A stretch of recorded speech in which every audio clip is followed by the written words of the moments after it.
మృత్యాన్ని జయించింది నేను. పాతాళ లోకంలో మీరు అల్లుకుపోయిన, దిగజారిపోయిన, అడుగంటిపోయిన, భూది గంతముల వరకు మీరు వెళ్ళిపోయినా సరే పైనుంచి నేను తీసుకొచ్చే సమర్థుడను. మరణాన్నే ఎదిరించిన వాడిని, మరణముళ్ళునే విరిచిన వాడిని, మరణమా ఎక్కడని నేను ప్రశ్నించిన వాడిని. ఆ మరణానికి నీవు భయపడితే ఎలా? మరో జన్మ ఉంది, పునరుత్థాన జన్మ, మరో లోకం ఉంది, పరలోకం.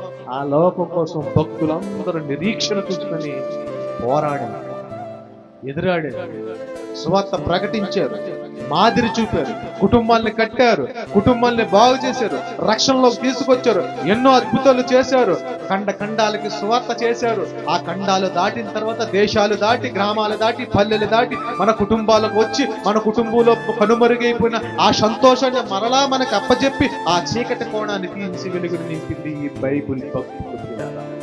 దేని ద్వారా? క్రీస్తు మరణం.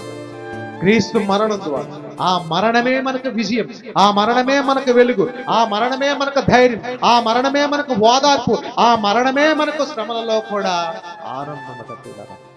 ఎంత ఆనందం అంటే చెప్పలేదు. యేసుప్రభు గారు చాలా భయంకరమైన శ్రమ వచ్చిందట. ఏ శ్రమ వచ్చింది? 30 సంవత్సరాల బ్రతికినప్పుడు ఆయనకి శ్రమ లేదు. 30 సంవత్సరాల తర్వాత బాప్తిసం తీసుకున్న తర్వాత స్టార్ట్ అయింది. 3.5 సంవత్సరాల తర్వాత చూడండి పిల్లరా ఎలా స్టార్ట్ అయిందంటే మత్తయి సువార్తలో అప్పుడే స్టార్ట్ అయింది.